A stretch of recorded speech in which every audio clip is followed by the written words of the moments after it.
جب میری خالہ کا انتقال ہوا تو ان کا ایک بیٹا اور ایک ہی بیٹی تھی۔ انہوں نے ابھی ہوش نہ سنبھالا تھا کہ ماں چلی گئی، ان کو پالنے والا کوئی نہ رہا۔ خالو جان امی کے پاس آئے اور منت سماجت کر کے دونوں بچے روحان اور آسیہ کو ہماری ماں کے حوالے کر گئے۔ کہا کہ باجی اب تم ہی ان کی ماں ہو، میں ان معصوموں کی دیکھ بھال نہیں کر سکتا۔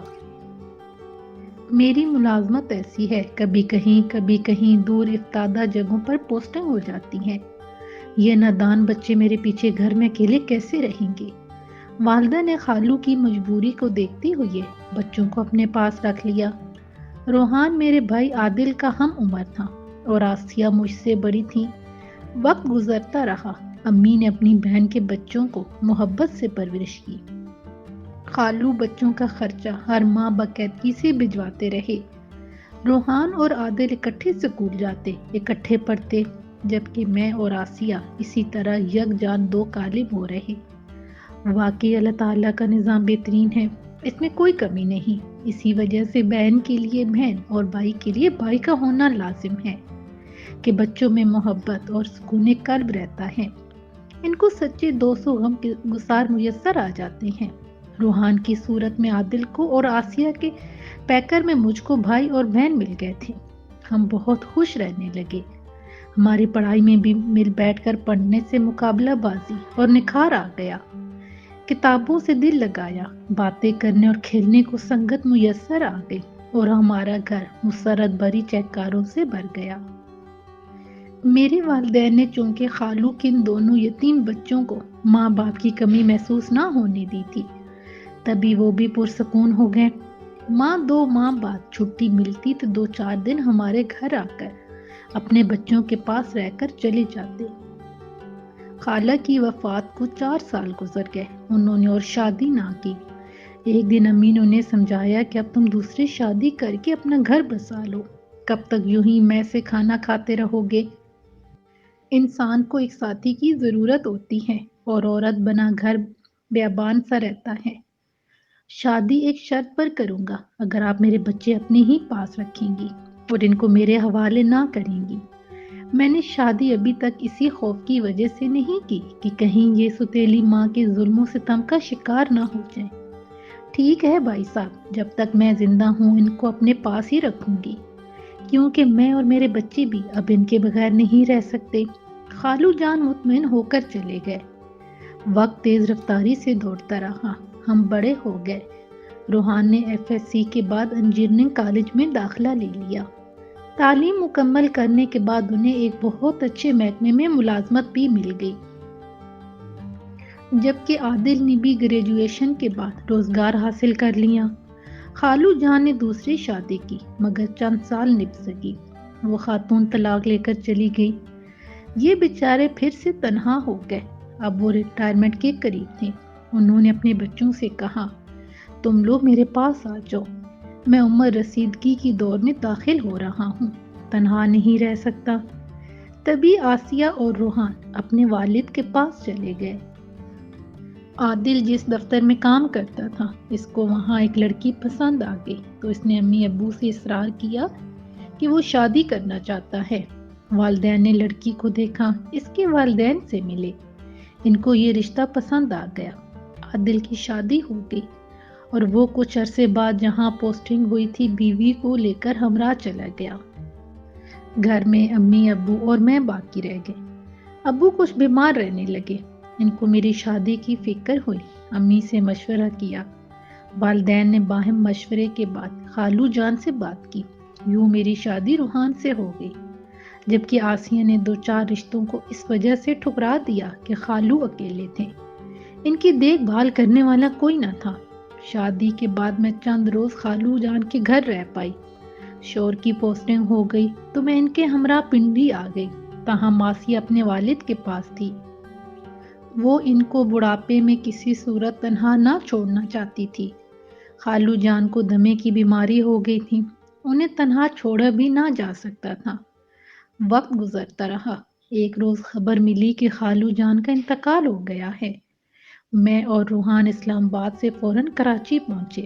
روحان بہت ازردہ تھے، مگر آسیہ کا غم تو دیکھا نہ جاتا تھا۔ وہ اپنے والد کی وفات کے صدمے سے نڈال تھی۔ کہتی تھی اماں مری تو ہم چھوٹے تھے، خالہ نے ماں بن کر پرورش کی، ماں کی محبت کی کمی محسوس نہ ہونی تھی۔ لیکن آج مجھے صحیح معنوں میں پتہ چلا ہے کہ میں واقعی یتیم ہو گئی ہوں۔ چند دن کی چھٹی روحان کو ملی تھی۔ آتے ہوئے سمجھا بجھا کر میں اور روحان آسیہ کو اپنے ساتھ اسلام آباد لے آئے، کیونکہ وہ اب تنہا نہ رہ سکتی تھی۔ میری تو شروع دن سے آسیہ کے ساتھ بنی ہوئی تھی۔ عمر میں مجھ سے 2 سال بڑی تھی، لیکن ہم میں سکی بہنوں ایسی محبت تھی اور دوستوں کی طرح ایک ساتھ ایک گھر میں پلے بڑے تھے۔ اس کے آنے سے میرے گھر میں تو جیسے بہار آ گئی۔ آسیہ بھی رفتہ رفتہ اپنے والد کے غم کو بلانے لگی۔ اس کا دل مجھ سے لگ گیا اور اس کے آنے سے میری تنہائی دور ہو گئی، کیونکہ روحان کا کام ہی ایسا تھا کہ ان کو ایک ماہ میں کئی دفعہ سرکاری دوروں پر جانا پڑتا تھا اور دوسرے شہر میں کبھی کبھی چند دن رہنا بھی پڑتا تھا۔ پہلے وہ مجھے ساتھ لے جاتے تھے اور ریسٹ ہاؤس میں ٹھہرنا پڑتا تھا۔ جبکہ آسیہ آ گئی تو میں اکیلی نہ رہی۔ میرا اپنی نند کے ساتھ بہت اچھا وقت گزر رہا تھا۔ خوشی تھی کہ ایک بار پھر ہم ساتھ ہو گئے ہیں۔ تاہم روحان کو اپنی بہن کی طرف سے فکر تھی کہ کسی طور اس کی شادی ہو جائے، کیونکہ اس کی شادی کی عمر نکلی جا رہی تھی۔ جس عمر میں لڑکی کے اچھے رشتے آتے ہیں وہ وقت تو بیت چکا تھا۔ جو رشتہ آتا 40 سال کے مرد کا ہوتا۔ اس عمر میں عموماً مرد پہلی بیوی کو یا تو کھو چکے ہوتے یا پھر علیحدگی ہو جاتی ہے، تو مرد دوسری شادی کی سوچتے ہیں۔ بس کچھ ایسے ہی رشتے آئے جو روحان نے رد کر دیے۔ ان کا خیال تھا کہ بے شک 40 کی عمر کا آدمی ہو مگر غیر شادی شدہ ہو، تعلیم یافتہ، خوشحال بھی ہو۔ اسی انتظار میں آسیہ کی عمر کے 4-5 سال اور سے رکھ گئے۔ اب چہرہ پر وہ شگفتگی اور شادابی نہ رہی تھی جو نوخیز لڑکیوں کے چہرے پر ہوتی ہے۔ میں نے ملنے جلنے والوں سے کہا، روحان بھی اب کوشش میں لگے تھے۔ یہ آسیہ کی قسمت کے اس کے جوڑ کا رشتہ نہ مل پا رہا تھا، جبکہ اب وہ بھی گھر بسانا چاہتی تھی۔ وہ میرا اور روحان کا پیار اور حسن اتفاق دیکھ کر ہماری زندگی پر رشک کرتی۔ مجھے بھی اللہ تعالیٰ نے شوہر کا پیار، ان کا اعتماد و زندگی کی ہر خوشی اور سکون دیا تھا، لیکن افسوس کہ ابھی تک اولاد کی نعمت سے محروم تھی۔ بس یہی ایک خلش تھی جو افسردہ رکھتی تھی۔ سچ ہے کہ سب کو سبھی نعمتیں ایک ساتھ نہیں ملتی، کوئی نہ کوئی کمی انسان کی زندگی میں رہ جاتی ہے۔ شادی کے 7 سال بعد بھی میں اولاد کی نعمت کو ترس رہی تھی۔ انہی دنوں روحان کا تبادلہ ہو گیا، جہاں ہم کو ایک خوبصورت مکان ملا، ساتھ ایک ملازم بھی محکمہ کی طرف سے عنایت ہوا، کیونکہ وہ اب بڑے افسر ہو گئے تھے۔ یہاں کے پرفضا ماحول، پھولوں بھرے احاطے میں بنے ہوئے چھوٹے سے گھر میں آ کر میں بہت خوش تھی۔ ارد گرد رہنے والوں کی نظروں میں ایک باعزت افسر کی بیوی تھی جس پر مجھے فخر محسوس ہوتا تھا، مگر دکھ تھا تو صرف اس بات کا کہ اولاد کی چاہ دل میں بڑھتی جا رہی تھی۔ میں تشنہ آرزو کبھی کبھی اس بات سے پریشان ہو جاتی تھی۔ اگرچہ آسیہ میری بچپن کی ساتھی، نند اور خالہ زاد بھی تھی، ہم پیارے رشتوں میں پروئے ہوئے تھے، لیکن اس کی موجودگی میں بھی اکثر دل خالی خالی سا رہنے لگا تھا۔ میں دیکھ رہی تھی کہ آسیہ کافی دنوں سے چپ چپ اور پریشان رہنے لگی ہے۔ اب وہ احاطے میں پھولوں سے بھرے درختوں کو دیکھ کر بھی مسرت کا اظہار نہیں کرتی تھی۔ وہ چپ چپ بس خلا میں گھورے جاتی۔ اسے کچن سے دلچسپی رہی تھی اور نہ کھانے پکانے سے، جیسے کسی اور دنیا میں رہنے کو چلی گئی ہو۔ میں سمجھ رہی تھی کہ تنہائی کا سانپ اسے کھا رہا ہے اور اب وہ حقیقی معنوں میں جیون ساتھی کی آرزو مند ہے۔ سوچتی اگر میرے بچے ہوتے تو انہی سے اس کا دل بہل جاتا۔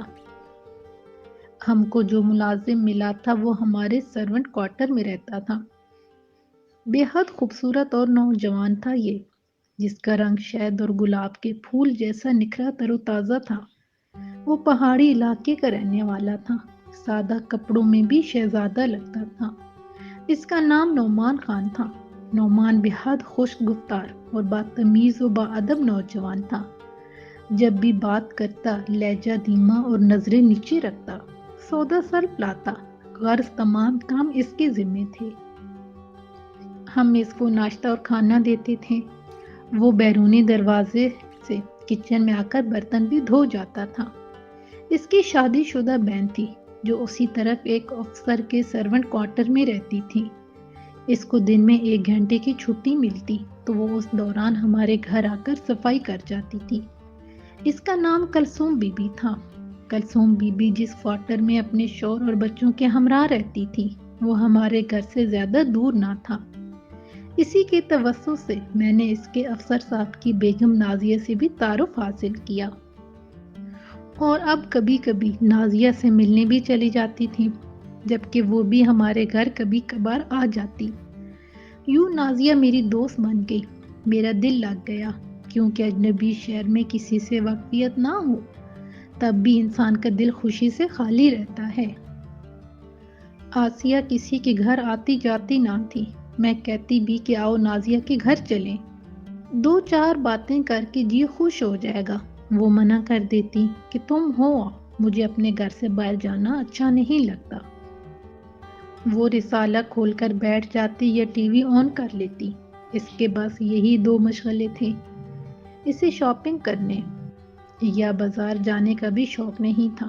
اس کے کپڑے اور ضرورت کی اشیاء میں اور روحان جا کر لے آتے تھے۔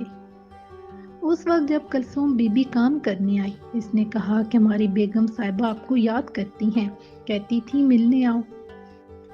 اچھا، آج شام کو آ جاؤں گی، اپنی بیگم کو بتا دینا۔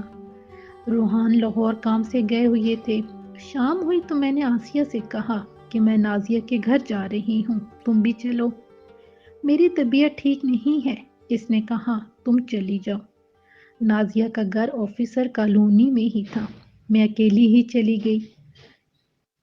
اس وقت نعمان شام کی چائے پینے کینٹین چلا گیا تھا، لہٰذا گیٹ آسیہ نے بند کیا۔ بولی بھابھی آج بھائی گھر نہیں ہے، ذرا جلدی آ جانا، باتوں میں نہ بیٹھ جانا۔ ٹھیک ہے، بے فکر رہو، میں بھی آتی ہوں، یہ کہہ کر میں چل دی۔ نازیہ کے پاس آدھا گھنٹہ بیٹھ کر میں لوٹ آئی۔ بیل دی تو آسیہ نے گیٹ کھولا۔ نعمان ابھی نہ لوٹا تھا۔ میرے آنے کی تھوڑی دیر بعد وہ بھی آ گیا۔ پوچھا بی بی جی کوئی سودا منگوانا ہے؟ نہیں، آج کچھ نہیں منگوانا، تھوڑی دیر میں آ کر کھانا لے جانا۔ وہ اپنے کوارٹر میں چلا گیا اور میں اپنے کمرے میں بستر میں گھس گئی۔ آسیہ سے کہا باجی تم ہی کھانا گرم کر کے نعمان کے لیے نکال کر رکھ دینا اور کچن کے بیرونی دروازے کی کنڈی کھول دینا، ٹرے وہ آ کر اٹھا لے جائے گا۔ بتاتی چلوں کہ ہمارے کچن کے 2 دروازے تھے، ایک گھر کے اندر لاؤنج میں کھلتا تھا اور دوسرا باہر کی طرف پچھلے برآمدے میں۔ آسیہ نے کھانا گرم کیا، مجھے دیا اور خود بھی کھایا۔ نعمان کے لیے کھانا ٹرے میں رکھ کر آ گئی، کیونکہ وہ رات کو 8 بجے کھانا لینے آتا تھا۔ ٹھیک 8 بجے اس کی آواز برآمدے سے آئی، بی بی میں آ گیا ہوں۔ اچھا، میں نے کمرے کی کھڑکی سے جواب دیا۔ کچن سے کھانا لے لو۔ اس نے کچن سے کھانا اٹھایا اور ابھی دروازے کو بند کرنے کی آواز آئی تو میں نے اٹھ کر کچن کا در اندر سے لاک کر دیا۔ آسیہ اپنے کمرے میں چلی گئی تھی۔ شاید اس کا میرے پاس بیٹھ کر باتیں کرنے کا موڈ نہیں تھا۔ میں بھی نازیہ کے گھر سے افسردہ سا موڈ لے کر آئی تھی، کیونکہ قدرت نے اس کی گود بھرنے کا انتظام کر دیا تھا۔ جوں جوں اس کی باتیں سنتی جا رہی تھی، محرومی کا احساس شدت سے جاگتا جا رہا تھا۔ پھر میں سوچ رہی تھی شاید زندگی بھر کسی فطرت مسرت سے آشنا نہ ہو سکوں گی۔ یہی بوجھ دل پر لے کر گھر آئی تو بے چین سی تھی۔ نہ جانے کیوں نازیہ کی باتوں نے میرے دل و دماغ میں کہرام مچا دیا تھا۔ دسمبر کی اس سرد رات مجھ کو بے چینی نے سونے نہ دیا۔ میں نے سامنے لگے وال کلاک میں ٹائم دیکھا، رات کے 2 بجے تھے۔ آسیہ کب کی سو چکی تھی۔ اس کے کمرے کی لائٹ بند تھی اور ٹی وی چلنے کی آواز بھی نہیں آ رہی تھی، مکمل خاموشی تھی۔ میں کچھ دیر کروٹیں لیتی رہی، نیند نہ آئی تو سوچا کہ آسیہ کے کمرے سے رسالہ ہی اٹھا لاؤں۔ دبے قدموں اس کے کمرے میں گئی اور ننھی ٹارچ سے میز پر پڑے رسالے پر روشنی ڈالی۔ نہیں چاہتی تھی کہ آہٹ ہو اور اس کی نیند خراب ہو۔ تبھی مجھے سرونٹ کوارٹر کی طرف سے دروازہ کھلنے کی آہٹ سنائی دی۔ سوچ میں پڑ گئی کہ آدھی رات کو نعمان کہاں سے آ رہا ہے یا کہاں جا رہا ہے، کیونکہ وہ کھانا کھانے کے بعد اپنے کمرے سے نہیں نکلتا تھا۔ اس یک ٹھر ٹھرا دینے والی نصف شب کو اس کا دروازہ کھلنا کیا معنی رکھتا تھا؟ تجسس کی وجہ سے ٹھٹک کر رک گئی۔ آسیہ کے کمرے کی لائٹ جلائی۔ میرا خیال تھا کہ وہ اپنے لحاف میں منہ دیے گہری نیند سو رہی ہوگی، مگر حیرت ہوئی جب میں نے اپنی نیک کرموں والی نند کو اس کے بستر پر موجود نہ پایا۔ خوف کی ایک سرد لہر میرے سراپے میں سرایت کر گئی۔ جلدی سے اس کے کمرے کی لائٹ آف کر دی اور کھڑکی کا پردہ ہٹا کر پٹ ذرا سا کھولا۔ خون جما دینے والی سردی کا ایک برفیلا جھونکا میرے چہرے پر برہم پتھر کی طرح آ کر لگا۔ آنکھیں حیرت سے کھلی رہ گئیں۔ آسیہ دبے قدموں سرونٹ کوارٹر سے نکلی۔ وہ گھر کی طرف آ رہی تھی۔ اف میرے خدا! میں نے ہولے سے کھلے پٹ کو کھڑکی میں جما دیا اور لرزتی ٹانگوں سے اپنے بستر پر آ کر گر گئی۔ آسیہ مجھ سے عمر میں 2 سال بڑی تھی۔ بے شک ہم میں ہم عمروں والی بے تکلفی تھی، لیکن تھوڑا سا لحاظ بھی تھا کہ روحان اور عادل اس کو باجی کہتے تھے۔ میں بھی باجی کہہ دیا کرتی تھی۔ شاید یہی سبب تھا کہ مارے لحاظ کے اس وقت تو میں نے سامنا نہ کیا، البتہ کان آہٹوں پر لگے تھے۔ اس کے قدموں کی چاپ بھی نہیں آئی، البتہ دروازہ ہلکے سے بند ہونے کی آواز میں نے سنی۔ وہ برآمدے سے گزر کر اپنے کمرے میں چلی گئی۔ مجھے یہ سوچ سوچ کر وحشت ہونے لگی کہ میری یہ پاک باز نند روز اسی طرح اپنے کمرے سے نکل کر رات کے کسی پیر نعمان کے کوارٹر کو جاتی ہوگی۔ اگر روحان کو علم ہو گیا تو اس کی بڑی بہن گھر کے ملازم سے رات کو ملتی ہے۔ اس کے آگے سوچنا مجھے محال ہو گیا۔ لگتا تھا کہ دماغ ہی نہیں، سارا وجود کھوکھلا ہو جائے گا۔ تنہائی سوچوں کا طوفان اور روحان کا غم و غصہ، ان سب کے خوف سے میں نے لحاف میں منہ چھپا کر پپوٹے بھیج لیے۔ صبح تک اسی طرح آنکھیں بند کر کے جاگتی رہی۔ 11 بجے آسیہ کمرے سے باہر آئی۔ اس نے خود ہی مجھ سے کلام کیا۔ بھابی جان ناشتہ بنا دوں؟ نہیں، میری طبیعت ٹھیک نہیں ہے۔ میں نے لحاف سے منہ باہر نکال کر اس کی طرف دیکھا۔ وہ حسب معمول پہلے کی طرح اعتماد سے کھڑی ہوئی تھی۔ مجھے اس میں کوئی تبدیلی نظر نہیں آئی۔ کیا ہوا ہے بھابی تم کو؟ شاید بخار ہو رہا ہے، میں نے کہا۔ رات بھر نیند نہیں آئی۔ چائے بنا دوں؟ سر میں درد ہو رہا تھا، تبھی مجھے کہنا پڑا۔ بنا دو آسیہ باجی۔ میں نے اس سے آنکھیں ملائے بغیر جواب دیا، جیسے اس کا قصور نہ ہو بلکہ میں نے ہی کوئی جرم کیا ہو۔ سات شکر کہ اسے روز شام کو روحان آ گئے۔ آتے ہی یہ خوشخبری سنائی کہ ایک ماہ کے لیے بیرون ملک ٹریننگ پر بھیجا جا رہا ہوں۔ اگر تم لوگ اکیلی نہ رہ سکو تو اپنی والدہ کو بلوا لو، ورنہ یہ کالونی 4 دیواری کے اندر محفوظ ہے اور دن رات گیٹ پر محافظ ہوتے ہیں۔ ڈرنے کی کوئی بات نہیں ہے۔ نعمان بھی سرونٹ کوارٹر میں موجود رہتا ہے۔ میں اس کو اور تاکید کر دوں گا کہ گھر کا خیال رکھے گا۔ 5 روز بعد ایک ماہ کے لیے وہ بیرون ملک چلے گئے اور میں ان کو ایک لفظ بھی نہ کہہ سکی کہ پچھلی رات کی تنہائی کتنی خطرناک تھی۔ ان کے جانے کے بعد امی کو فون کیا۔ انہوں نے کہا بیٹی تمہارے والد بیمار ہیں اور عادل ماں فیملی دوسرے شہر میں ہے۔ میں بیمار شوہر کو چھوڑ کر کیسے آ سکتی ہوں؟ تم کسی طرح گزارا کر لو۔ 1 ماہ پلک چپکتے گزر جائے گا۔ وہ تمام سرد راتیں میں نے خوف کے لحاف میں ٹھر ٹھرا کر گزار دی۔ آسیہ سے بھی کچھ نہ کہہ سکی۔ سوچا روحان آ جائیں تو آسیہ کی شادی کے بارے میں بات کروں گی، دباؤ ڈالوں گی کہ جو ہوا سو ہو، تم جلد از جلد اس کا رشتہ کہیں کر دو۔ 15 روز جوں توں گزرے۔ بالآخر ابو کی طبیعت سنبھل گئی اور امی ہمارے پاس رہنے لگی۔ میں نے امی سے البتہ آسیہ اور نعمان کے معاملے کا ذکر کیا۔ وہ بولی تم اس بارے میں کسی سے کچھ مت کہو، میں خود آسیہ سے بات کروں گی اور روحان سے بھی۔ پھر انہوں نے ایک رات کھڑکی سے وہی منظر دیکھا اور آدھی رات کو آسیہ کے بستر پر جا کر لیٹ گئی۔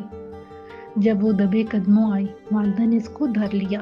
اور اس وقت ان دونوں کے درمیان جانے کیا بات ہوئی کہ صبح آسیہ کی آنکھیں سرخ اور سوجی ہوئی تھیں، جیسے وہ بہت روئی ہو۔ امی اس وقت تک ہمارے گھر رہیں جب تک روحان لوٹ کر نہیں آ گئے۔ انہوں نے روحان سے کہا کہ آسیہ کی طبیعت ٹھیک نہیں ہے، میں اس کو اپنے ساتھ لے جا رہی ہوں، جب یہ ٹھیک ہو جائے گی تو واپس آ جائے گی۔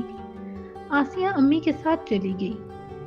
جاتی ہوئی یہ کہہ گئی کہ تمہارا ملازم نہ صرف نکما اور کام چور ہے بلکہ سودا سلف سے بھی رقم مار لیتا ہے، اس کو فوراً نکالو اور کوئی دوسرا ملازم بلوا لو۔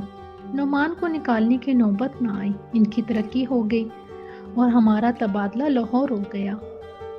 میں امی جان کے قریب آ گئی لیکن آسیہ ہمارے گھر رہنے نہ آئی۔ امی نے کہا کہ میں اس کی شادی کر رہی ہوں، اس کے لیے ایک رشتہ پسند کر لیا ہے۔ انہوں نے جاتے ہی رشتے کی تلاش شروع کر دی۔ خوش قسمتی سے ان کے کزن کا ایک بیٹا جو امریکہ میں عرصہ سے رہتا تھا پاکستان سے آیا اور امی سے کہا، خالہ جی میری شادی کسی پاکستانی لڑکی سے کرا دیجئے۔ وہاں ایک شادی کی تھی، امریکن بیوی سے نہ نبھ سکی اور شادی کے کچھ عرصے بعد طلاق ہو گئی۔ تب سے تہیہ کر لیا کہ اپنے وطن کی لڑکی سے شادی کروں گا۔ عمر کو امی نے آسیہ کو دکھایا۔ اس نے کہا، ٹھیک ہے خالہ، انہی سے کروا دیجئے کیونکہ عمر کے لحاظ سے یہ میرے لیے مناسب ہے۔ عمر کی اپنی عمر 40-42 کے لگ بھگ ہوگی۔ آسیہ نے بھی اپنی بہتری اسی میں جانی اور ہاں کہی۔ یوں وہ بیاہ کر امریکہ چلی گئی۔ جب مجھے ملی اس وقت 3 بچوں کی ماں تھی۔ کہنے لگی، بھابی جان میں تم سے شرمندہ ہوں، جانتی ہوں کہ تم نے میری غلطی پر پردہ ڈالا اور روحان بھائی سے ذکر نہیں کیا، ورنہ شاید میں شرم سے مر ہی جاتی۔ غلطی انسان سے ہو جاتی ہے، اللہ معاف کرنے والا ہے۔ ہماری بھی غلطی تھی کہ وقت پر تمہاری شادی نہیں کی، غفلت برتی تھی۔ میں اولاد کی نعمت سے محروم تھی۔ آسیہ نے میرے احسان کا بدلہ اتار لیا۔ میں نے اس کا پردہ رکھا اور میرے رب نے بھی اس کا پردہ رکھ لیا۔ آسیہ نے کہا، میرا پہلا بیٹا بہت شرارتی ہے، باقی دونوں بھائیوں کو تنگ کرتا ہے، بھابی تم اس کو گود لے لو، ابھی یہ چھوٹا ہے ہم کو بھول جائے گا۔ میں نے نہال کو گود لے لیا۔ روحان بھی اسے گود لینے سے خوش تھے کیونکہ یہ آسیہ کا بیٹا تھا، انہی کا خون تھا۔ اس بچے کو میں نے ایسے ہی پیار سے پالا جیسے امی نے آسیہ اور روحان کو پالا تھا۔ وقت گزر گیا، نہال پڑھ لکھ گیا۔ جن دنوں میں اس کی شادی کی تیاریوں میں تھی، اچانک روحان کو ایک رات ہارٹ اٹیک ہوا اور وہ جانبر نہ ہو سکے اور وفات پا گئے۔ آج آسیہ کا لخت جگر میرے بڑھاپے کا سہارا ہے۔ اس کے مضبوط بازوؤں نے ضعیفی میں مجھے ٹھوکریں کھانے سے محفوظ رکھا ہے۔ میں بھی ہر ماں کی طرح ہر لمحے اس کی سلامتی کی دعائیں اپنے رب سے مانگتی ہوں، کیونکہ وہی دعائیں قبول کرنے والا، گناہوں کو معاف کرنے والا رب عرش عظیم ہے۔